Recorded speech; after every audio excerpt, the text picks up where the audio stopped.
Hello everyone, my name is Vicky Negi and welcome back to my YouTube channel Education for Everyone. Friends, last class में हमने class 10th NCERT का geography का chapter first start किया था, right? आज की video में उसको हम कंटिन्यू करेंगे। ये पार्ट सेकंड है और इसमें आज चैप्टर खत्म हो जाएगा। फ्रेंड्स, अगर आप चैनल पे नए हैं तो please do subscribe the channel, share the videos and like it.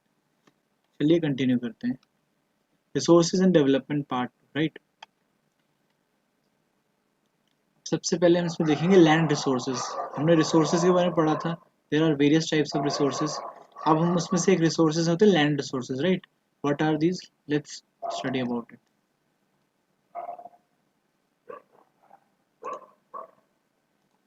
We live on land, right? We perform our economic activities on land and we use it in different ways. Thus, land is a natural resource of utmost importance, right? एक natural resource है, nature ने हमें जब land दिया है तो we use it for various activities, right? और वो भी इकोनॉमिक एक्टिविटीज जिससे हमें बेनिफिट होता है, economic benefit. It supports natural vegetation, wild life, human life, economic activities, transport and communication systems. However, land is an asset of a finite magnitude. Therefore, it is important to use the available land for various purposes with useful planning, right? India has land under a variety of relief features, namely mountains, plateaus, plains and islands, right? ये हमने 9th class में पढ़ चुका है, right? Features, physiographic features of India, right? About 43% of the land area is plain. Okay, so जो हमारा land area about उसमें 43% जो है वो land है और plain area है वो land में भी, which provides facilities for agriculture and industry. Mountains account for 30% और जो mountains है वो almost 30% के अराउंड है of the total surface area of the country, okay, and ensure perennial flow of some rivers. Perennial कौन सी rivers होती है? जो पूरे साल flow करती है, right? Provide facilities for tourism and ecological aspects. ठीक है? अब about 27% of the area of the country is the plateau region. ठीक है? अब 30% देखा हमने, जो टोटल कंट्री का जो लैंड है उसमें क्या है? माउंटेन्स है। जो 27% है एरिया ऑफ द कंट्री वो प्लेटो रीजन है। Okay, it possesses rich reserves of minerals, fossil fuels and forest. आपको पता ही है प्लेटो रीजन में क्यों ये फॉसिल्स मिलते हैं? बिकॉज ये वॉल्केनिक इरप्शन से बने हैं, राइट? लावा, तो उनके अंदर क्या होता है? फॉसिल्स होते हैं जो डेड है, जो काफ़ी पहले के टाइम में, ठीक है, मिलियंस ऑफ ईयर अगो जो भी डेड बॉडीज होंगी, राइट, प्लांट्स के जो फॉसिल्स वगैरह वो उसके अंदर ज़मीन के अंदर रहे होंगे और वॉल्केनोस के साथ वो अंदर ज़मीन में दब गए होंगे, राइट? जिनसे क्या वो मिनरल्स बने हैं, फॉसिल फ्यूल्स बने हैं, right? Now land under important relief features हमने देखा 27% are of consist of plateaus, 30% जो land area of the country is of mountains, the plain is around 43%। Okay, तो ये चार्ट याद रखिएगा। लैंड यूटिलाइजेशन, अब यूटिलाइज कैसे करना है उसको? अब लैंड है तो सही, लेकिन उसका हम रेकलेसली यूज तो कर नहीं सकते, उसको यूटिलाइज करना है, प्रॉपर यूटिलाइजेशन होना चाहिए। How we can use it? Land resources are use for following purposes. हम देखिए किस किस के लिए यूज करते हैं। फॉरेस्ट, फॉरेस्ट में लैंड होता है, right? Land not available for cultivation, अब जो लैंड कल्टीवेशन में यूज नहीं होता वो, जिसमें दो तरह के लैंड आ गए, barren land and waste land. Barren land क्या होता है? बंजर, जो आपने सुना होगा बंजर जमीन, तो वो बैरन लैंड हो गई। बंजर होता क्या एक्चुअल में? बैरन, जिसके जिस जमीन के सारे न्यूट्रिएंट्स खत्म हो चुके होते हैं, मिनरल्स खत्म हो चुके होते हैं, राइट? उस पर कंटिन्यू लगातार फसल उगाने से, ठीक है, कंटिन्यू करने से उसके जो मिनरल्स हैं और न्यूट्रिएंट्स वो खत्म हो जाते हैं, राइट? तो बंजर हो जाती है जमीन, बैरन हो जाती है। Land put to non agriculture use, अब जो लैंड जो नॉन एग्रीकल्चर यूज के लिए यूज की जाती है, जैसे बिल्डिंग बनाने के लिए, रोड्स बनाने के लिए, फैक्ट्रीज के लिए। अदर अनकल्टिवेटेड लैंड वो क्या है? Fallow land, excluding fallow land, इसमें फैलो लैंड नहीं आएगा। अब परमानेंट पास्चर्स, ठीक है, अब वो कौन कौन से लैंड है? पास्चर्स होते हैं, ठीक है, जो चरने के लिए, जो ग्रेजिंग लैंड होते हैं, ठीक है, जानवरों के लिए। Land under miscellaneous tree crops, groves not included in nets only. Cultivable wasteland, left uncultivated और मोर देन 5 एग्रीकल्चर एरियाज। अब जो कल्टिवेबल वेस्टलैंड क्या होता है? जो कल्टिवेटेड नहीं किए हैं कम से कम 5 साल से ज़्यादा टाइम तक, ठीक है, जिन पे कोई भी खेती वगैरह नहीं की है, उनको कहा जाता है कल्टिवेबल वेस्टलैंड। ओके,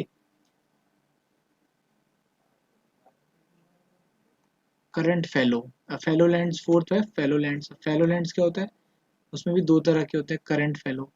फैलो मतलब left without cultivation for one or less than one agriculture year, ठीक है, तो वो करंट फैलो में आता है जिनको एक या एक साल से कम समय के लिए विदाउट एग्रीकल्चर छोड़ दिया गया, ठीक है, बिना कोई खेती वेती किए छोड़ दिया उसको। अब other than current fallow, left uncultivated for past 1 to 5 agriculture years, वो लैंड जिसको कम से कम 1 से लेके 5 साल तक बिना कल्टीवेशन के छोड़ दिया गया हो। Last fifth type of land is net sown area, ठीक है, sown more than once in an agriculture year plus net sown area is known as gross crop area, ठीक है। तो नेट सोन एरिया क्या है, जहाँ पे more than once in agriculture year में सो किया जाता है, सो मतलब बोया जाता है बीज, right. And net sown area is known as gross cropped area. और नेट सोन एरिया क्या किसको कहा जाता है, कि जो आपने क्रॉस क्रॉप्ड एरिया, जितने में फसल उगाई है आपने, क्रॉप हुई है आपकी, वो एरिया, राइट। अब land use pattern in India, अब हम जो लैंड किस तरीके से यूज करें उसका पैटर्न क्या है इंडिया में, वो देखते हैं।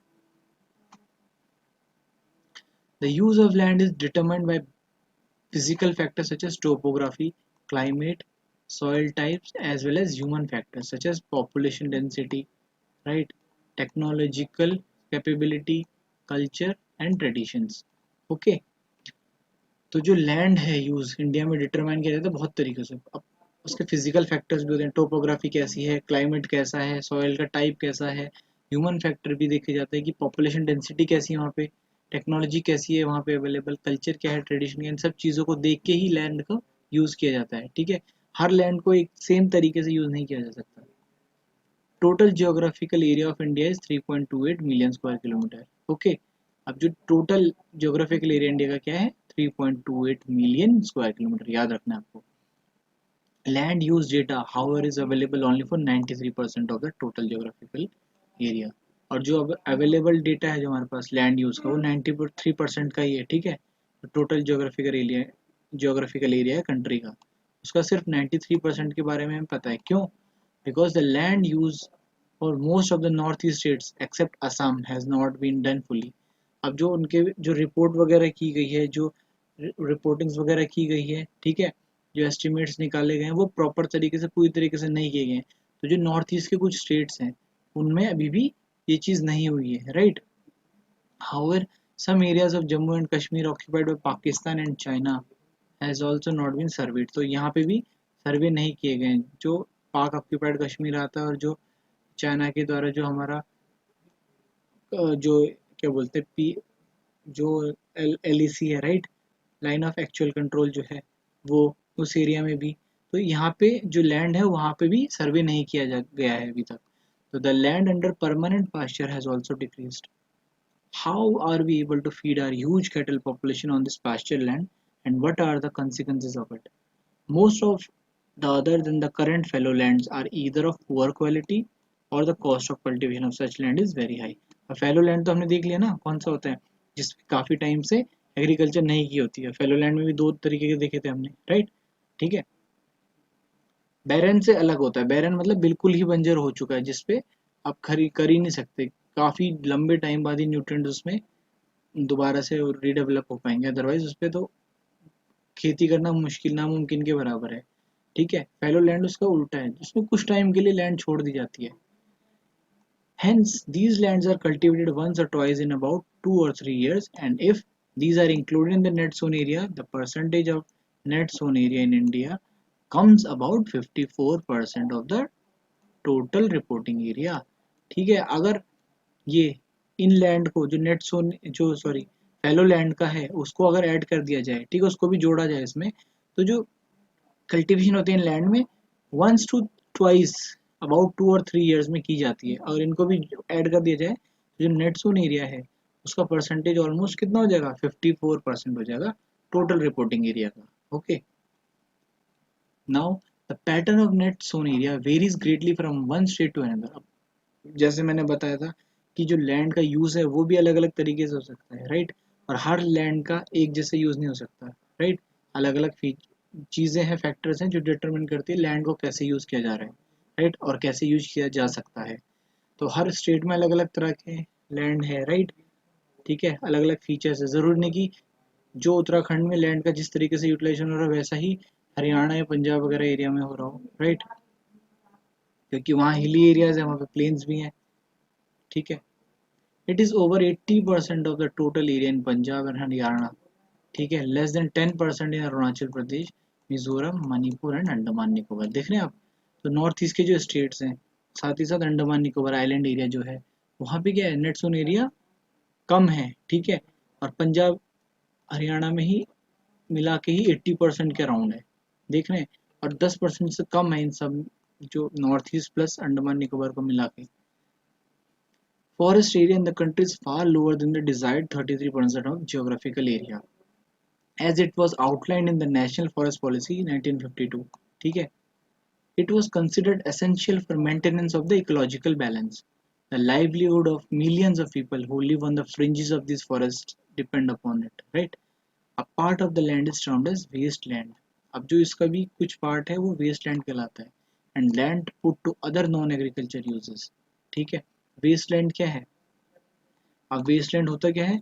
Westland includes rocky, arid and desert areas, and land put to other non agriculture uses include settlements, roads, railways, industry etcetera. तो जो भी लैंड एग्रीकल्चर से हट के, उसको छोड़ के, एक्सक्लूड करके, जो भी लैंड जैसे रॉकी लैंड हो गया, एरिड लैंड हो गया, डेजर्ट एरियाज हो गए, और वो लैंड जो नॉन एग्रीकल्चर यूजेस में इस्तेमाल किया जाता है, जैसे कि रोड बनाने में, रेलवेज, इंफ्रास्ट्रक्चर वगैरह जो भी है, इंडस्ट्री वगैरह, तो उसको वेस्ट लैंड कहते हैं, right. Continuous use of land over long period of time without taking appropriate measures to conserve and manage it has resulted in land degradation. मैंने बताया ना, कंटिन्यू अगर आप एक ही जगह पे एग्रीकल्चर करते रहेंगे without giving any gap in between the production है उस टाइम पे या एग्रीकल्चर के टाइम पे, तो जो वो लैंड होगी, जो सॉइल होगी उसकी, उसके सारे न्यूट्रिएंट्स, मिनरल्स खत्म हो जाएंगे, और that land will become barren. Okay, this in turn has serious repercussions on society and the environment. तो समझ रहे हैं आप कि लैंड को यूज करना ही जरूरी नहीं है, उसको ध्यान रखना, उसको प्रॉपर तरीके से यूटिलाइज करना, वो भी बहुत इंपॉर्टेंट चीज़ है, राइट। अब ये एक रिपोर्ट है, ठीक है, green land, sorry, general land 1966 में, और यहाँ पे जनरल लैंड 2014। यहाँ पे देखिए, अब फॉरेस्ट जो है 1960 से 61 के टाइम में ड्यूरेशन में, ये जो रिपोर्ट है उसमें देखिए फॉरेस्ट कितना है, ये देखिए, right, 18.11%।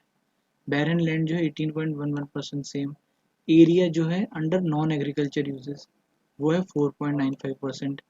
Permanent pasture and grazing land जो है 4.71%, और area under miscellaneous tree crops and groves, ठीक है, वो देखिए 1.50%। और जो ये ग्रीन है ये अंडर नॉन एग्रीकल्चर।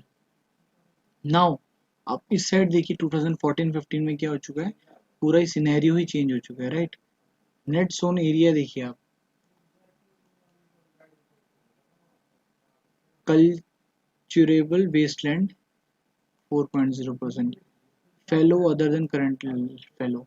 अब जो हमने फेलो लैंड देखा था जिसमें कुछ टाइम के लिए एग्रीकल्चर नहीं की जा रही है, वो वाला, राइट। चलिए आगे देखते हैं, land degradation and conservation measures. अब डिग्रेड हो रहा है लैंड, हमने देखा था, ठीक है, अब उसको कंजर्व करना बहुत ज़रूरी है, right. We need to conserve the land because if we will not utilize the land properly, land degradation होगा, सॉइल इरोजन होगा, बहुत सारी प्रॉब्लम्स है जिससे आगे और ज़्यादा, जैसे ग्लोबल वार्मिंग के भी रीजंस, काफ़ी चीज़ें इंटर रिलेटेड प्रॉब्लम्स है सारी, ठीक है, नेचुरल जो भी है, जो कैलेमिटीज़ होती है सब इंटर रिलेटेड होती है एक दूसरे से। 95% of our basic needs of food, shelter and clothing are obtained from land. ये तो हमें पता ही है, ठीक है, लैंड नहीं होगा तो नथिंग कैन बी पॉसिबल, ठीक है, जो एग्रीकल्चर, जो हमारे को फूड मिलता है एग्रीकल्चर से, तो वो भी नहीं मिलेगा हमें। Human activities have not only brought about degradation of land but have also aggravated the pace of natural forces to cause damage to land.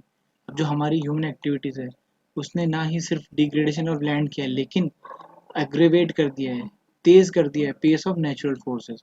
जो नेचुरल कैलेमिटीज आती है, ठीक है, जो पहले एक प्रॉपर टाइम टाइम से नेचर के अकॉर्डिंग होती थी, अब वो हमारी ह्यूमन एक्टिविटीज की वजह से और एग्रेवेट हो चुकी है, बढ़ चुकी है, ठीक है। और कभी भी किसी भी टाइम कैलेमिटीज आ जाती है, हैजार्ड्स आ जाते हैं, नेचुरल डिजास्टर्स आ जाती है।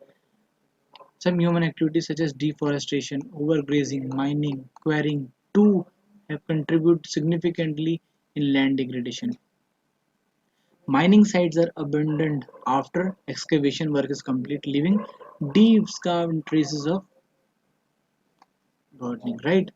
हम अब काफ़ी हम कंटिन्यू यूज़ करते रहते हैं, माइन करते रहते हैं, ठीक है, माइनिंग करते हैं, क्वेरिंग करते हैं, ये ग्रेजिंग करवाते हैं, तो हम कंटिन्यू माइनिंग में भी क्या करते हैं, डीप उसको डिग करते रहते हैं अर्थ को और उसको फिर ऐसे ही छोड़ देते हैं, ठीक है। उससे क्या है, जो सॉइल है, जो लैंड है, वो बहुत वीक हो जाती है, जिससे कि डिजास्टर के टाइम पे, अर्थक्वेक के टाइम पे डिमोलिश हो जाता है लैंड पूरा। In states like Jharkhand, Chhattisgarh, Madhya Pradesh, and Odisha, deforestation due to mining have caused severe land degradation, right? In states like Gujarat, Rajasthan, Madhya Pradesh, and Maharashtra, यहाँ पे overgrazing is one of the main reasons for land degradation. ठीक है, तो हर जगह पे हर land का अलग अलग प्रॉब्लम है, अलग अलग यूटिलाइजेशन है, तो उसका अलग अलग प्रॉब्लम भी है, राइट। अब in the states of Punjab, Haryana, western Uttar Pradesh, ये जो नॉर्दर्न प्लेन्स के एरिया है, over irrigation is responsible for land degradation due to waterlogging, leading to increase in salinity and alkalinity of the soil in the soil. अब जो Punjab, Haryana, western UP ये सब है, ये नॉर्दर्न प्लेन्स में आते हैं एरिया, राइट। यहाँ पे बहुत ज़्यादा जो प्रोडक्शन ऑफ ग्रेन्स होता है, राइट, है ना। तो यहाँ पे ओवर इरिगेशन की बहुत बड़ी प्रॉब्लम है। देखा होगा, आपने सुना भी होगा, देखा भी होगा, यूपी की जगहों में, हरियाणा में, पंजाब में आपको यहाँ पे ट्यूबवेल्स मिलते हैं, राइट। यहाँ पे ओवर इरिगेशन की कर दी जाती है, बहुत ज़्यादा सिंचाई की जाती है, पानी दिया जाता है, जिससे जो ज़मीन का पानी है वो निकलता है, साथ साथ न्यूट्रिएंट्स उसके साथ बाहर आ जाते हैं, जिससे आपने देखा होगा कि एल्कलाइन हो जाती है जो सॉइल है, वो सैलिनिटी हो जाती है, उसमें नमक आ जाता है, right. The mineral processing like grinding of limestone for cement industry and calcite and soapstone for ceramic industry generate huge quantity of dust in atmosphere. अब आपने देखा हो जो टेल्कम पाउडर बनता है आपका, ठीक है, जो आप पाउडर लगाते हैं, साथ साथ जो सोप वगैरह बनते हैं, उसके लिए जो सीमेंट के लिए लाइमस्टोन वगैरह को ग्राइंड किया जाता है, कैल्साइट जो यूज़ किया जाता है, और सैंडस्टोन होते हैं, राइट, सोपस्टोन सॉरी। तो इनसे डस्ट निकलता है, बहुत छोटे छोटे पार्टिकल जो हमें दिखाई भी नहीं देते, और वो एयर में मिक्स हो जाते हैं, राइट, और हमारे को फिर हेल्थ हैजार्ड्स भी देते हैं, जिससे it retards the process of infiltration of water into the soil. अब इसमें इनफिल्ट्रेशन ऑफ वाटर भी होता है, ठीक है, after it settles down on the land. In recent years, industrial effluents as waste have become a major source of land and water pollution in many parts of the country. अब जो industrial effluents होते हैं, effluents क्या होते हैं, जो भी waste material, effluents मतलब जो भी वेस्ट मटेरियल निकलता है इंडस्ट्री का, ठीक है, वो मेजर सोर्स है लैंड और वाटर पॉल्यूशन का, ठीक है। आपने देखा ही होगा फैक्ट्री से जो नदियों में सीधा एक्सके वो क्या बोलते हैं, वो एफ्लुएंट्स निकलते रहते हैं, ठीक है, गंदगी निकलती है, केमिकल्स निकलते हैं, उससे बहुत ज़्यादा लैंड और वाटर पॉल्यूशन होता है। There are many ways to solve the problems of land degradation. Afforestation and proper management of grazing can help to some extent. अब एफॉरेस्टेशन पता है, आपने डिफॉरेस्टेशन सुना होगा कि पेड़ पौधों का कम होना, खत्म होना, जंगलों का, उसका उल्टा है एफॉरेस्टेशन, राइट। डिफॉरेस्टेशन एक पॉजिटिव टर्म है, मतलब हमको पेड़ों को, फॉरेस्ट को और बढ़ाना चाहिए, राइट, पेड़ लगाने चाहिए, प्लांट्स लगाने चाहिए, और जंगल को दोबारा से ग्रो करना चाहिए, right. Planting of shelter belts of plants, control on overgrazing, stabilization of sand dunes by growing thorny bushes are some of the methods to check land degradation in arid areas.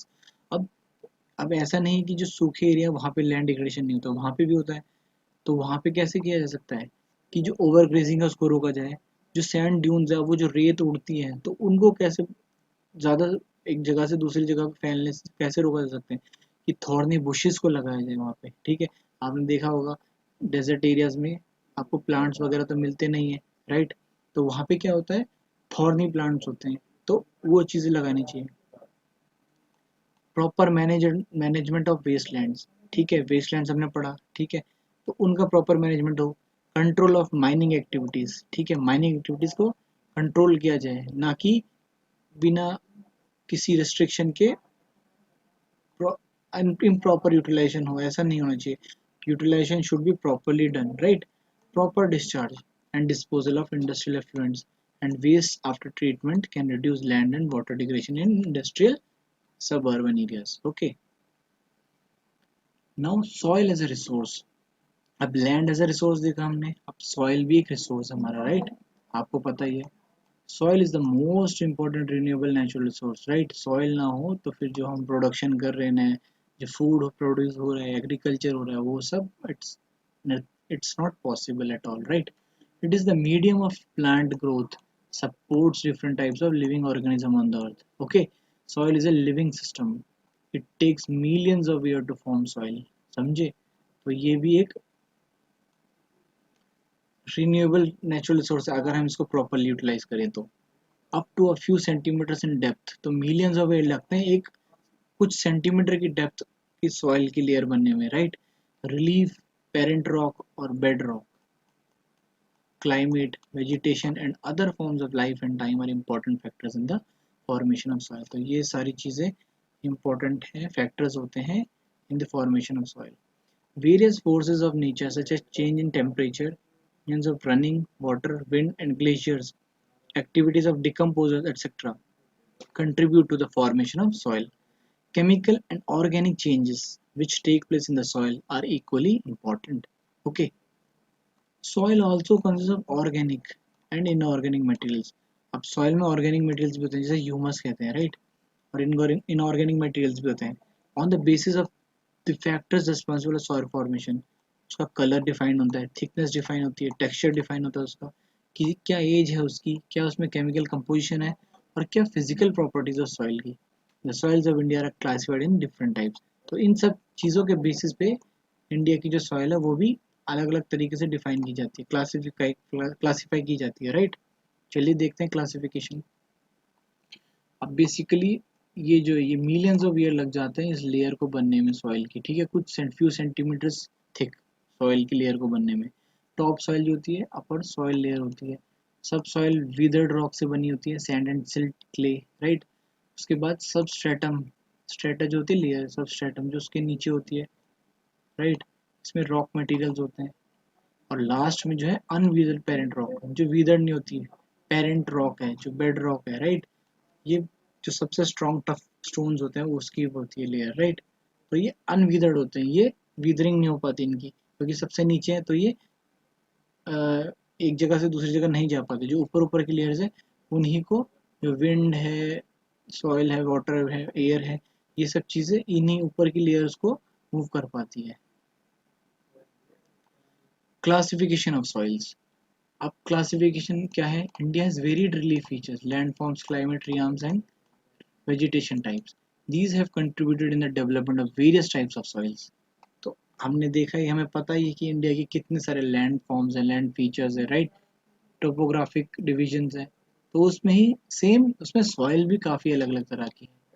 सबसे पहला एक alluvium soil, आपने सुना ही होगा, alluvial soils. This is the most widely spread and important soil. जो सबसे important और widely spread soil India में वो एलुवियल सॉइल है, ठीक है? इनफैक्ट जो पूरा नॉर्दर्न प्लेन्स है, राइट, ये एलुवियल सॉइल से बना हुआ है। नॉर्दर्न प्लेन्स जहाँ पे रिवर्स फ्लो होती हैं, ठीक है, हिमालयन रिवर्स, वो सारा एरिया, तो यहाँ पे alluvial soil, right? These have been deposited by three major Himalayan river systems, the Indus, the Ganga and the Brahmaputra. Class 9th में भी हमने इसको अच्छे से पढ़ा है, ठीक है? आप मेरे जो क्लास 9th के जो लेक्चर है उसमें भी जाके देख सकते हैं सारी चीज़ें, ठीक है? बहुत अच्छे से मैंने क्लियर कर रखा है। These soils have extended in Rajasthan and Gujarat, right, through a narrow corridor. Alluvial soils is also found in the eastern coastal plains, particularly in the deltas of Mahanadi, the Godavari, the Krishna and the Kaveri rivers. Okay, तो ये eastern coastal planes में भी पाए जाते हैं, delta area में, जो महानदी है, गोदावरी, कृष्णा, कावेरी, यहाँ पे भी, ठीक है। मोस्टली क्यों? क्योंकि जो रिवर्स है जो, वो एलुवियम डिपॉजिट अपने साथ लेके आती है, तो उन्हीं डिपॉजिट से जब जिस वो सेटल डाउन होते हैं तो उन्हीं से ये प्लेन्स बनते हैं, ठीक है, जहाँ पे ये एलुवियम सॉइल होती है। एलुवियल सॉइल के एलुवियम डिपॉजिट्स होते हैं, जो एलुवियम जो रिवर अपने साथ लेके आती है, तो इसीलिए उसी से नाम बना है alluvial, right. The alluvial soil consist of various proportions of sand, silt and clay, ठीक है। As we move islands toward the sorry towards the river valleys, soil particles appear somewhat bigger in size, ठीक है। In the upper reaches of the river valley, that is near the place of the break of slope, the soils are coarse. तो जैसे जैसे हम अपर reaches में जाते हैं river valley के, ठीक है, जहाँ पे ब्रेक होते हैं, स्लोप्स अलग होते हैं, राइट, तो वहाँ पे सॉइल क्या होती है, कोर्स होती है, खुरदुरी होती है थोड़ी। अब देखिए, ये एलोवियल सॉइल इस टाइप की होती है, राइट। ये देखिए, बहुत जो फाइन होती है, बारीक होती है, ठीक है, जो हम मैक्सिमम हर जगह देखते हैं, ज़्यादातर एरियाज में हमने देखा होगा यही सॉइल होती है।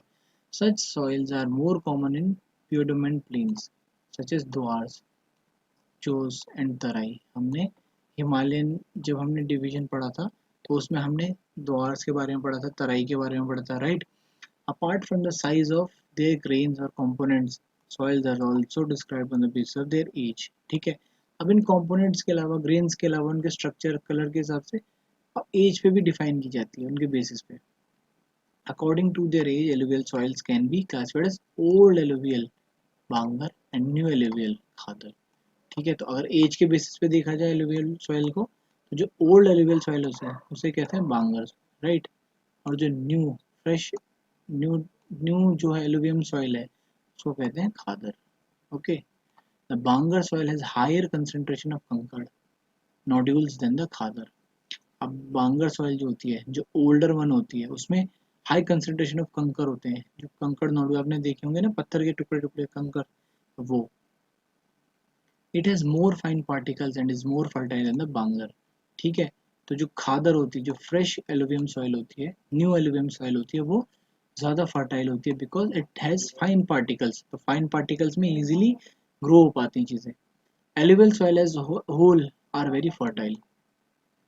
Mostly these soils contain adequate proportion of potash, phosphoric acid, lime, which are ideal for the growth of sugarcane paddy। तो ये याद रखना है ये, कि इसमें कौन कौन से केमिकल कंपोजिशंस मिलते हैं, ये बहुत इंपॉर्टेंट है, right.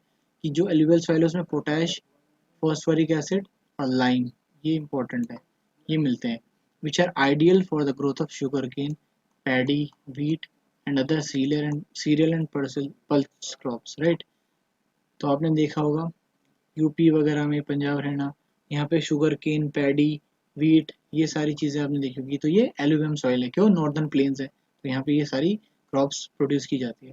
Due to its high fertility, regions of alluvial soils are intensively cultivated and densely populated, right. Soil in the drier areas are more alkaline and can be productive after proper treatment and irrigation। अब जो dry areas होते हैं वहाँ पे इतनी वहाँ पे ज़्यादा एल्कलीन सॉइल होती है, इतनी प्रोडक्टिव नहीं होती, तो उसको ट्रीटमेंट करके इरिगेशन के लायक बनाया जाता है। Now black soil second type है। These soils are black in colour, नाम से पता चल रहा है ब्लैक सॉइल तो ब्लैक इन कलर होती है, इसको रेगुर सॉइल भी कहते हैं, ठीक है। Black soil is ideal for growing cotton and is also known as black cotton soil, क्योंकि ये कॉटन के लिए बहुत फेमस है, इसी में कॉटन उगाया जाता है, right. It is believed that climatic condition along with the parent rock material are the important factors of formation of black soil, ठीक है। पेरेंट रॉक की जो मटेरियल है साथ ही साथ इम्पोर्टेंट फैक्टर है इनका, क्लाइमेट कंडीशंस के साथ इस ब्लैक सॉइल का बनने का। This type of soil is typical of the Deccan trap, basalt rocks में बनते हैं, बेसाल्ट रीजन, जो भी डेक्कन ट्रैप है, डेक्कन प्लेटू वाला रीजन है, वो लावा से फॉर्म हुआ है, right. So in the Deccan प्लेटू the black soil is majorly found, right? Yeah, we can say that whole Deccan Plateau is made up of black soil, spread over northwest Deccan Plateau and is made up of lava flows. They cover the plateaus of Maharashtra, Saurashtra, Malwa, Madhya Pradesh and Chhattisgarh and extend in the southeast direction along the Godavari and Krishna valleys, right? The black soils are made up of extremely fine, that is clayey material. They are well known for their capacity to hold moisture, right. आप देख रहे हैं ना जो cracks होते हैं, तो यहाँ पे जो मॉइस्चर है वो ट्रैप हो जाता है। ओके, तो इजीली वहाँ से नहीं निकल पाता और वो अच्छे से यूटिलाइज कर पाता है उस पानी को। In addition they are rich in soil nutrients such as calcium carb. अब देखिए ब्लैक सॉइल में कौन कौन से मटेरियल्स हैं, न्यूट्रिएंट्स हैं, calcium carbonate, magnesium, potash, lime, right. याद रखना है आपको कि किस सॉइल में कौन से न्यूट्रिएंट्स ज़्यादा मिलते हैं और कौन से लैक करते हैं, right. These soils are generally poor in phosphoric contents. अब इसमें phosphoric content कम होता है और हमने देखा था phosphoric content किस में ज़्यादा होता है, alluvial soil में, right? They develop deep cracks during hot weather, which helps in the proper aeration of the soil. These soils are sticky when wet and difficult to work on unless tilled immediately after the first shower or during the pre-monsoon period. तो जब extreme गर्मी होती है तो ये cracks पड़ जाते हैं और इनमें जो है ये काफ़ी जब जो वाटर होता है इनके सेटल डाउन हो जाता है, लेकिन साथ ही साथ इसको टिल करना पड़ता है, जल्दी से जल्दी इसमें हल वगैरह चलाना पड़ता है, अदरवाइज जब ये हार्ड हो जाती है तो बहुत टफ हो जाता है इसको टिल करना, right. Now red and yellow soil. Red soil develops in crystalline igneous rocks in areas of low rainfall, जहाँ पे लो रेनफॉल वाले एरियाज होते हैं like eastern and southern parts of the Deccan plateau में। Yellow and red soils are also found in the parts of Odisha, Chhattisgarh, southern parts of the Middle Ganga Plain, and along the Piedmont zone of Western Ghats. Okay, these soils develop a reddish color due to diffusion of iron. अभी red colour क्यों होता है, iron की वजह से, ठीक है, इसलिए iron in crystalline and metamorphic rocks. It looks yellow when it occurs in the hydrated form, right? Now laterite soil. Laterite has been derived from the word later, which means brick. The laterite soil develops under tropical and subtropical climate with alternate wet and dry season. Okay, this soil is the result of intense leaching due to heavy rain. ठीक है, laterite soils are mostly deep to very deep.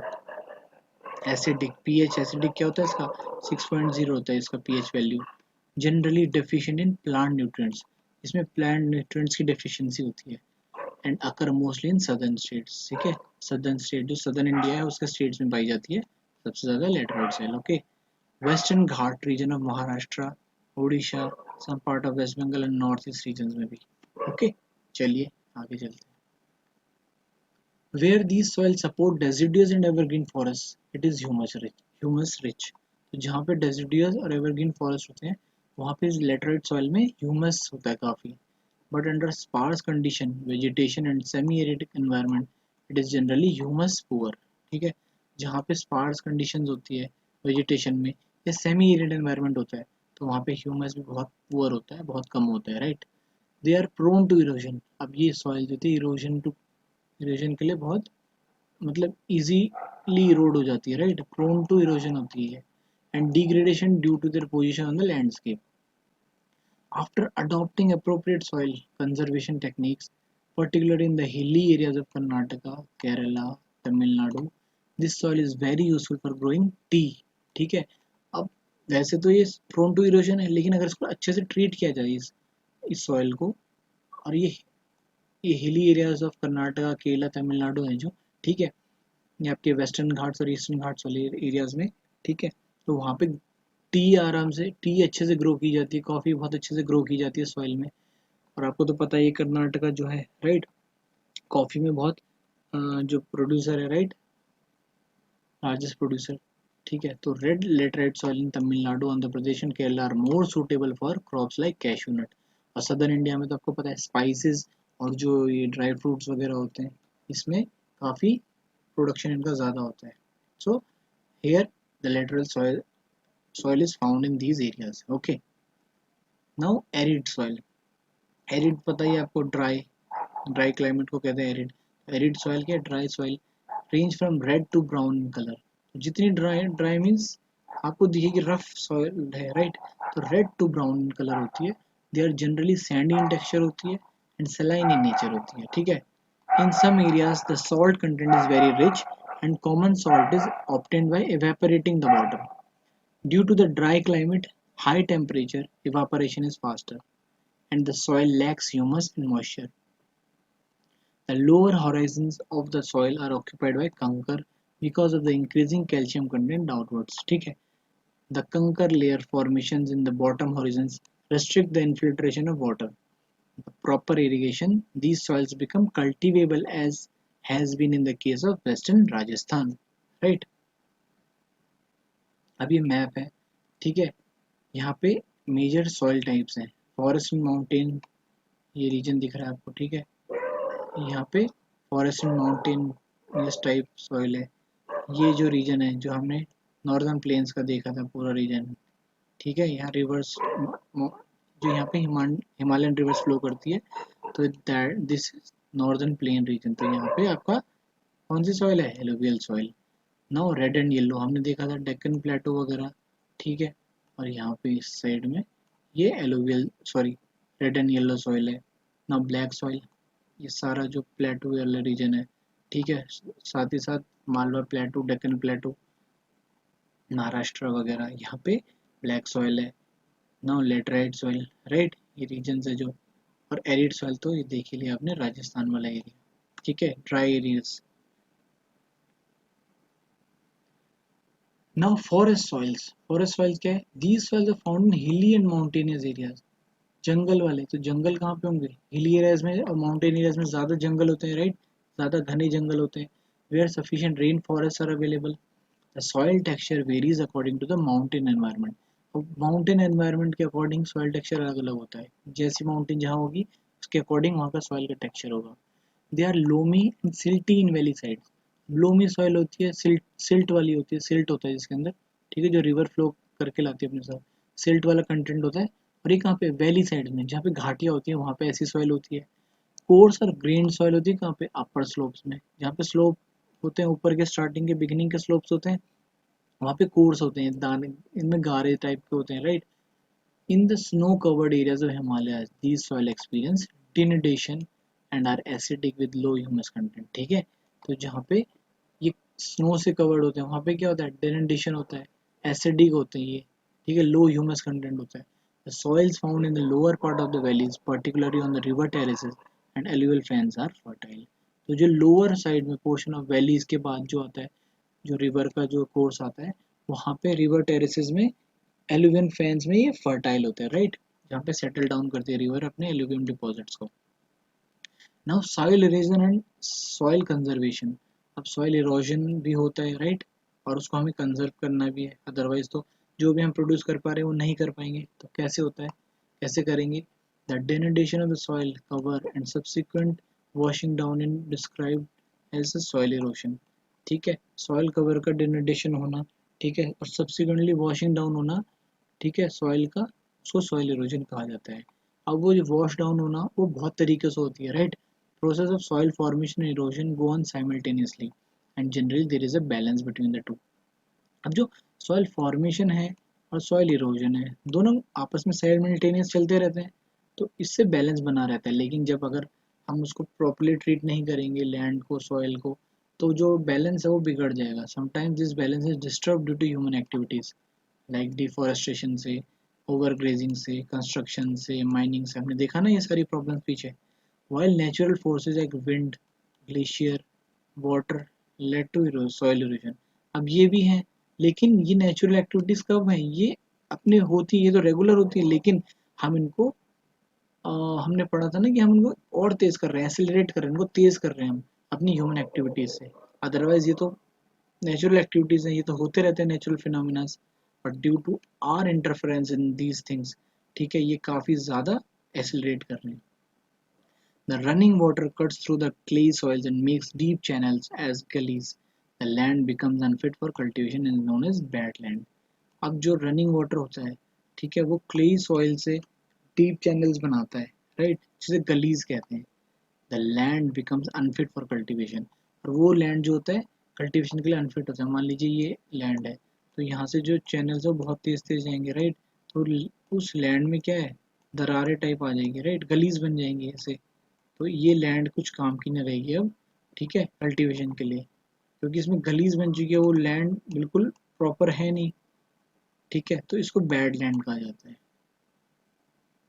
In the Chambal basin such as lands are called ravines. ठीक है, Chambal basin में इस lands को रेविंग्स कहा जाता है, याद रखना। Sometimes water flows as a sheet over large areas down a slope, in such cases the top soil is washed away, this is known as sheet erosion. जब ऊपर ऊपर की जो टॉप लेयर है वो हट जाती है, वॉश अवे हो जाती है, तो उसको शीट इरोजन कहा जाता है। Wind blows loose soil off flat or sloping land known as wind erosion, ठीक है। जब हवा से ये ऊपर की जो लेयर उड़ जाती है तो उसे विंड इरोजन कहते हैं। Soil erosion is also cause due to defective methods of farming, farming के गलत तरीके अपनाने से भी सॉइल इरोजन होता है। Plowing in a wrong way, that is up and down the slope, form channels for the quick flow of water leading to soil erosion. Plowing along the contour lines can accelerate the flow of water down the slopes. Sorry, decelerate the flow of water down the slopes. This is called contour plowing, right? Steps can be cut out on the slopes, making terraces. Terrace cultivation restricts erosion. अब Himalaya areas में, mountain areas जो होते हैं, जो hilly areas होते हैं, उत्तराखंड, हिमाचल वगैरह, इन जगहों कैसी फार्मिंग की जाती है? टेरेस फार्मिंग, ठीक है।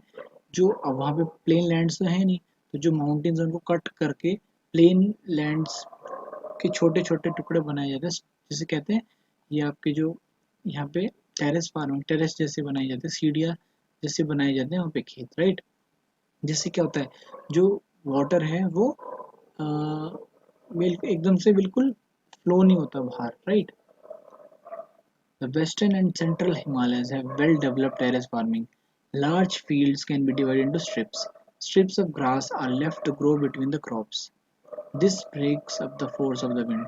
This method is known as strip cropping, right? इस मेथड को क्या कहते हैं? Strip cropping. जो ग्रास क्या कहते हैं? Strips of grass are left to grow between the crops. This breaks up the force of wind. Now, planting lines of trees to create shelter also works in similar way. Rows of such trees are called shelter belts. अब हम देखा होगा आपने कभी कि जो trees होती हैं उनको एक एक सीक्वेंस में लगाया जाता है, राइट।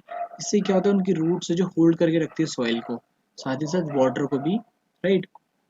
इनको शेल्टर बेल्ट्स कहा जाता है। ये जो एक साथ सीक्वेंस में लगी, तो ताकि शेल्टर भी मिलती है इससे हमें, ठीक है। ये कंट्रीब्यूट करते हैं significantly to the stabilisation of sand dunes and in stabilising the desert in western India, right.